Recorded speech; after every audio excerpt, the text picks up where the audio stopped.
up? It's your boy Recruit Zero. It's Ultimate Blerds Podcast live at Render ATL. And we here with another guest. Of course, my boy Uncle Charles. We back on the left side. Season 2, back on the left side. I don't know what order you watched the episodes in, but he got the main seat on one of these joints. I got on once. It's not my fault. I got fired. But we here with our man Kris Diallo, CTO of Catch It. And we're gonna let him introduce his business because he's doing big things in the tech space. Yeah, man. So like Recruit Zero said, man, Kris, CTO of Catch It. And Catch It is all about, handling payments for small businesses. Okay. Mainly in the service and retail industries. But it's all about delivering those streamlined payment solutions and handling the tax and accounting for them. All on one platform.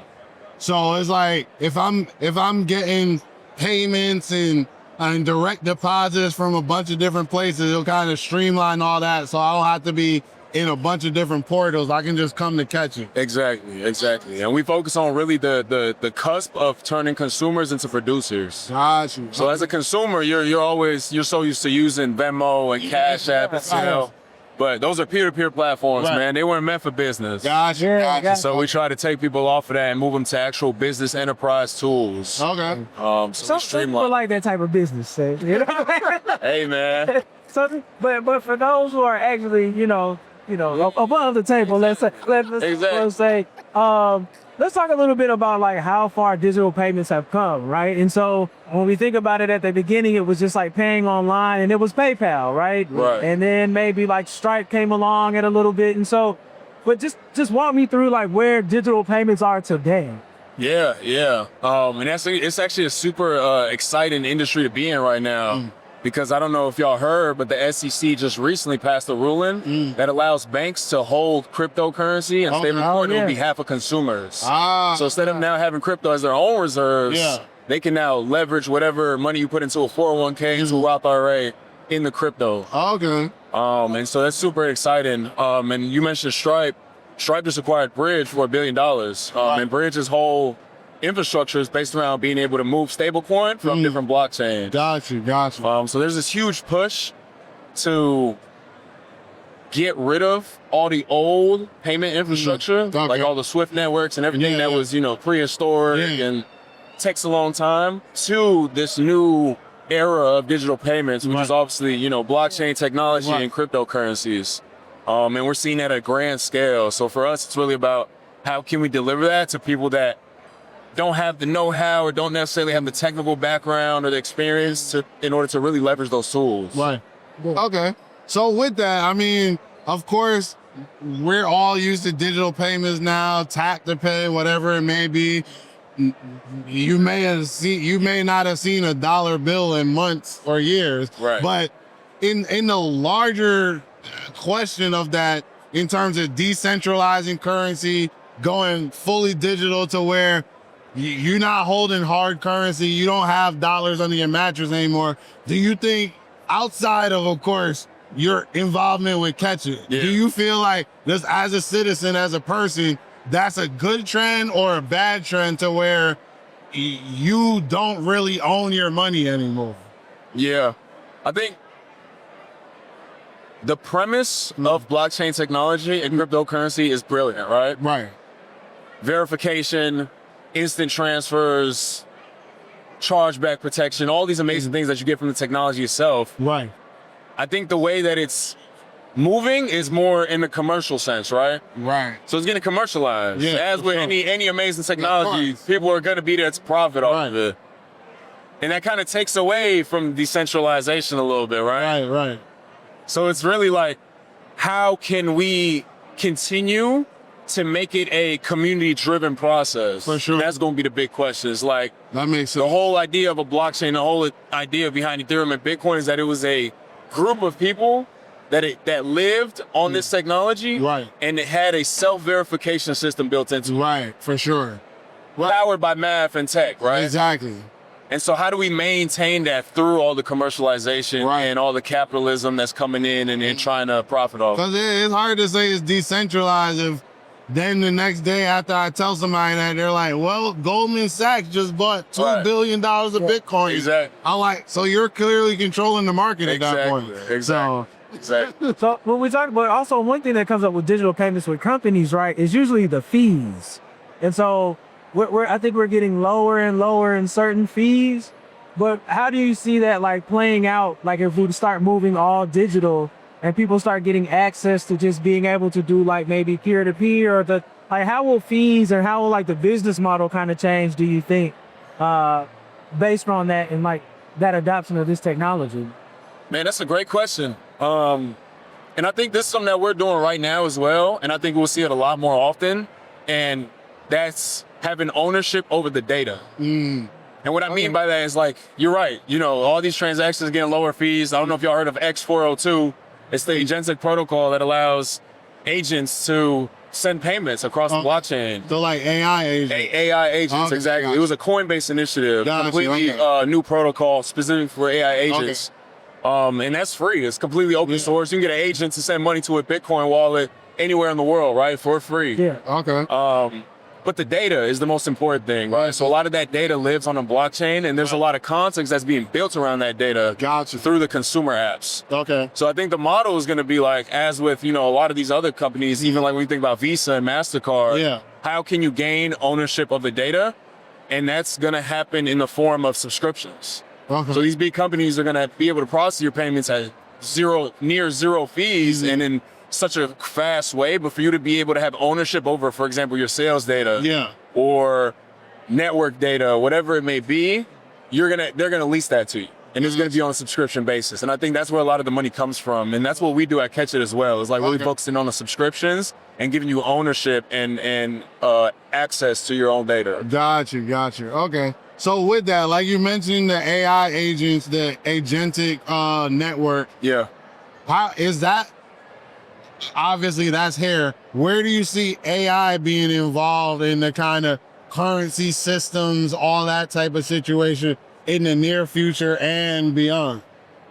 Yeah, absolutely. Man, that's a great question. I think consumers view agents right now as personal assistants, and rightfully so, right? Like you have them, everybody wants their own personal Jarvis in their pocket, right? Like, oh, I don't have to do that.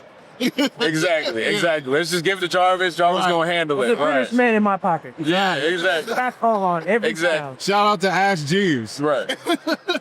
There we go. Yeah, for sure. And so, what does it look like for us to continue with that trend, but also apply it to transactions? Where it's now, even like when you think about taking the action away from you pulling out your phone to pay for something. Right? Everything's happened through the network. Now you got this personal assistant in your pocket. No, that's right. And now, hold on, now this personal assistant is on the 402 protocol and can make payments for you? Right. At that point, it's like, do you even need a phone? That's true. You know what I'm saying? That's true. Do you even need a wallet? Right. I just saw an article about, I don't remember what the company was, but they were filing a patent for a system where it pretty much will build your profile and then like automatically buy stuff for you that like matches your profile. So you don't even have to ever go to add to cart. It'll be scanning stuff to see a sale and like, oh, this matches what you said you like.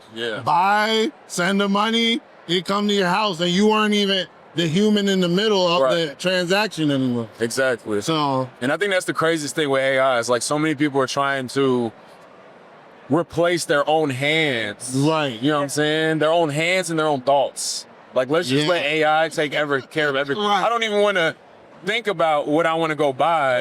Like, let's just have AI buy it for me. What's the fun in that? Exactly. So let's talk a little bit about like on the dev side, right? Like, so years ago, I cut my teeth at a web dev boot camp. And for my final project, I was like, oh, I'm going to do peer-to-peer payment. And everyone looked at me like, you've lost your mind. So I was over here with Stripe and I grabbed the link and I'm doing this. I was like, I got it to go one way, right? And it's like, I think I kind of go another way. And that was in 2017, right? So let's fast forward to today. But people who are like building websites, like, you know, trying to start their own commerce company or anything like that, has it gotten easier to start implementing that backend for payment? I know like Stripe and other companies, and I'm sure, I want you to talk about your company as well. Like, how easy is it to just say like, hey, I fire it up, I'm good to go, and I'm getting payment, and I'm not taking these transaction fees anymore, and I don't have to have a degree in web development to get it done. Yeah, and I'm glad you said that last point, because that's kind of really what we were optimizing for and looking to solve. Is like, a lot of it does still require some technical know-how, right? Like Stripe came into the industry, and they're a behemoth of a company, and they make it super easy to get set up selling online. Right. But I mean, if you don't know how to set up a website, how can you set up Stripe? Yeah. You know what I'm saying? And there's some platforms that make it super easy, like Shopify, for example. You're really big in e-commerce. Shopify is, one-step shop for setting up a website, just handling payments easily. For sure. Shopify is also using Stripe under the hood. You know what I'm saying? So all these companies have like deferred to, this golden standard of what it means to process payments. But this is still very much a technical challenge for a lot of people. Right. And so that's why Shopify is able to make so much money, because they handle it for you, right? Right. And with development, there's always a layer of abstraction. And if you're able to handle and optimize that layer of abstraction, that's where the money's made a lot of times. Absolutely. And that's kind of what we're focused on as well. So we try to abstract the whole idea of Stripe at all. Like, let's make it as least technically sound as possible, right? Like, let's take away from what it means to move links and set up accounts and do this. Like, you have a keyboard that serves as your register, and you have a QR code that your customer can scan and pay with whatever they have on their phone. No technical setup needed, no hardware. I know a lot of people use the terminals and the POSs. No hardware needed. It's all through mobile, and your buyer can just pay with whatever they have on their phone, whether that's Cash App, Venmo, Zelle, Apple Pay. We have crypto as well. And so that's kind of like really what we focus on, is like being able to abstract the idea of needing technical experience in order to get started with this. And it feeling like just like an everyday tool that even, your food truck, your local food truck, your local vendor, your local hairstylist, your local barber can use to consolidate their payments into one place. Okay.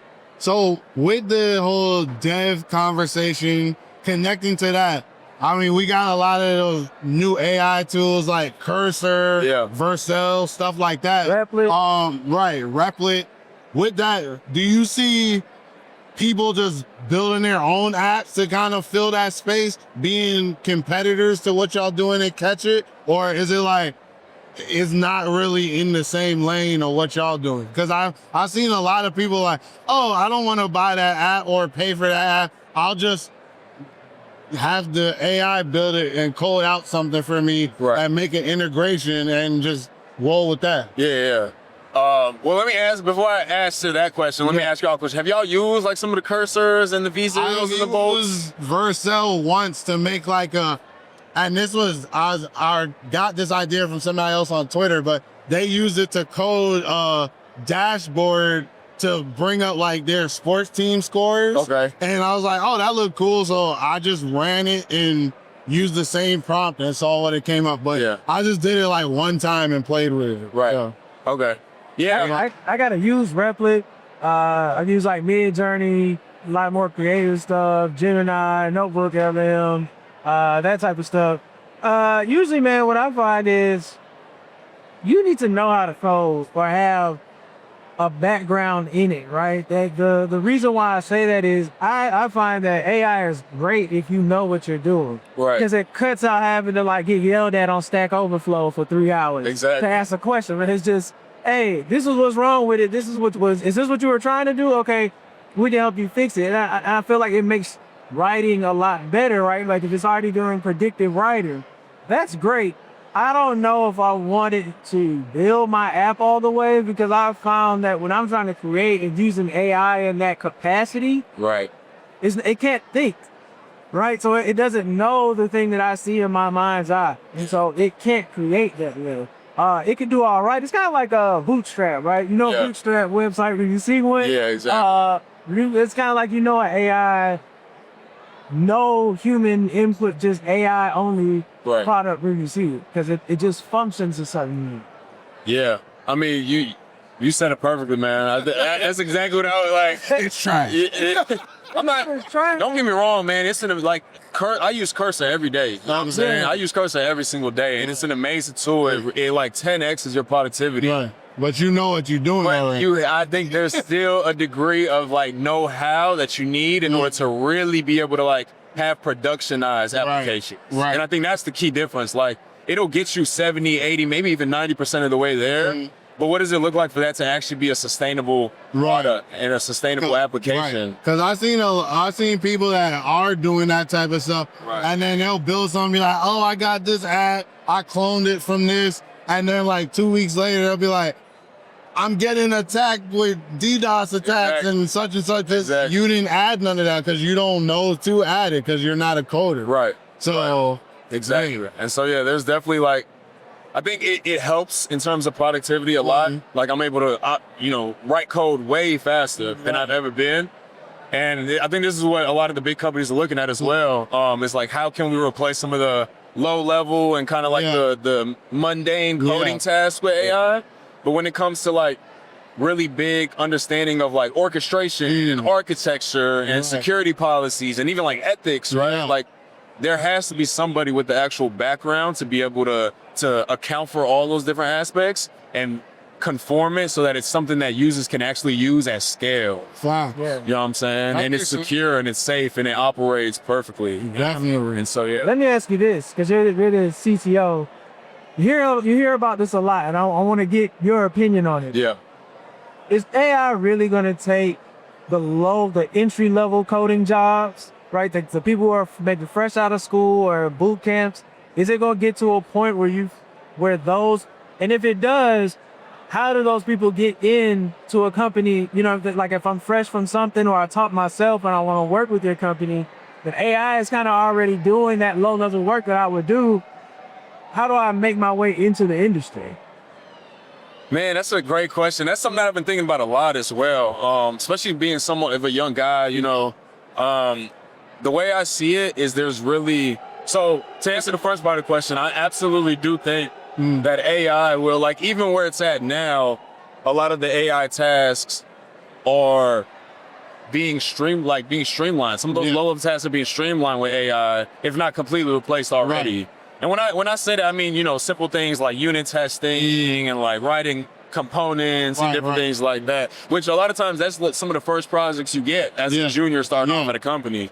And so I do think that there's going to come a point, even as we stand now, a lot of companies we see, stop hiring, they're lowering the amount of jobs that are available. They're trying to actively replace some of these junior level roles with AI. Okay. And it's actively getting better. Like it's really hitting like these crazy, I don't know what they call it, Moore's Law or what's the law where it's like, double it. Right, exactly. So that's really what we're seeing in the space. And so there's I don't know when exactly because nobody really knows, but I think there's gonna come a time where a lot of junior roles are gonna be obsolete.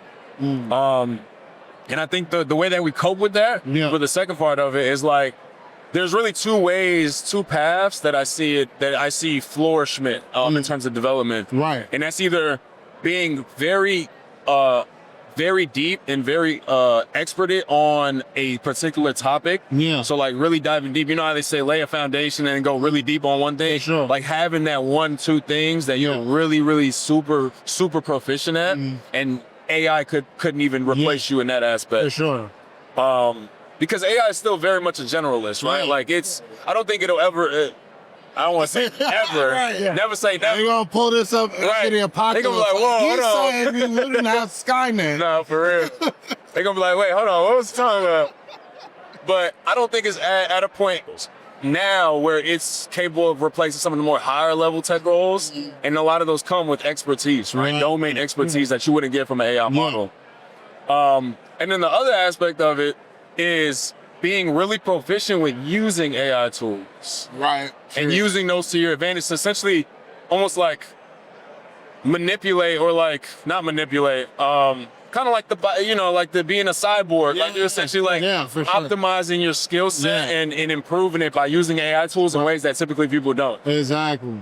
Let's talk about that a little bit more because, you always hear people say, learn how to use AI, learn how to use AI. But for most people, the consumer entryway is a blank chat box. Like it looks like search. Right. So what advice would you give to people who want to learn how to use AI more to, you know what I'm saying? How you're saying like, hey, make sure you learn, like, how would they learn it? Like what advice or what should they read? How should they use it? Like, give some people like some actionable tips that they can go by. Yeah, absolutely. And it's crazy guys, just made a video about this not so long ago. So I got some fresh ideas. There's actually a lot of free resources on the internet. And I think part of it is there's this gap that's growing between the knowledge. Yeah. And there's a valley of despair. And that valley of despair is like starting to understand some of the more technical aspects that you typically wouldn't understand. Because at the end of the day, AI is a very technical, advanced technology that requires some technical know-how to understand. And so if you're able to get past that valley of despair, there's a huge array of amazing free resources on platforms like GitHub. There's a lot of Gumroad guides. Even the companies that make some of these LLM models have prompting guides and resources, tutorials. I was just going through one this past weekend. It was Anthropic's prompt engineering tutorial. So really getting familiar. I say all that to say that prompting and understanding prompting is definitely like the first step that you need to first skill that you need to acquire in order to really start diving deep into the world of like AI. Right. Understanding like how the models think and how what you tell it and what you give it affects its outputs. Because a lot of people will go into the LLM and to the chatbot, to your point, just be like, write me a caption, right? It's like just one side. Right. Yeah. You wouldn't even tell your friend to do that. Imagine you had an employee. Like, would you tell your employee to just write me a caption? No, like there's context that you gotta give it. You gotta send it a role. You gotta, you know what I'm saying, really give it that context. Another language, right? Like I've done some for Google, I've done some prompting. It's always like the amount of description you're given, right? Because it's still a computer. At the end of the day, it still is only gonna go by what you tell it. And so I think the prompting is great. One thing that I hope that we as like tech nerds and stuff start doing is putting more emphasis on actually use cases. Right? Like it's not write your email. Stop saying write your email. You can write your own email in like 2 seconds better than AI ever will. That to your point that you were saying earlier, like just replacing your brain. But I think there are ways. You know, people are like, oh, it can schedule my vacation. So you can already schedule your vacation. Exactly. But finding ways of like, hey, maybe it could do better helping you with a budget. Give it all your budget information. Maybe it'll tell you that. And so that's probably the biggest tip, right? It's like, don't treat it as a replacement, treat it as an extension. That's a bar. And understanding that it's helping you, it's augmenting your workflow, making you more productive, not replacing the work that you need to be doing or the work that you're doing right now, right? So, that makes sense.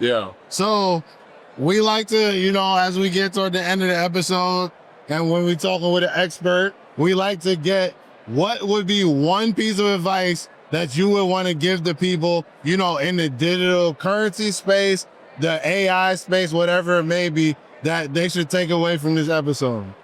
Yeah, absolutely. I think to sum up a lot of stuff that we talked about into like, you know, a very short proverb, be curious.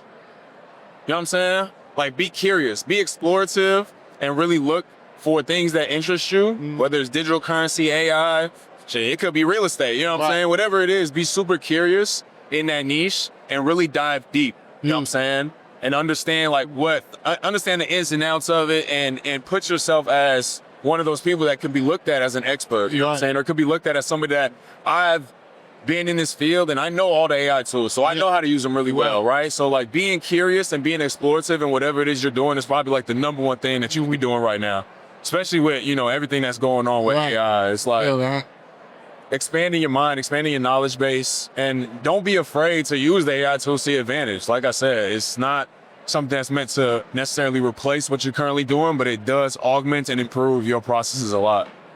So that's definitely what I would That's great advice.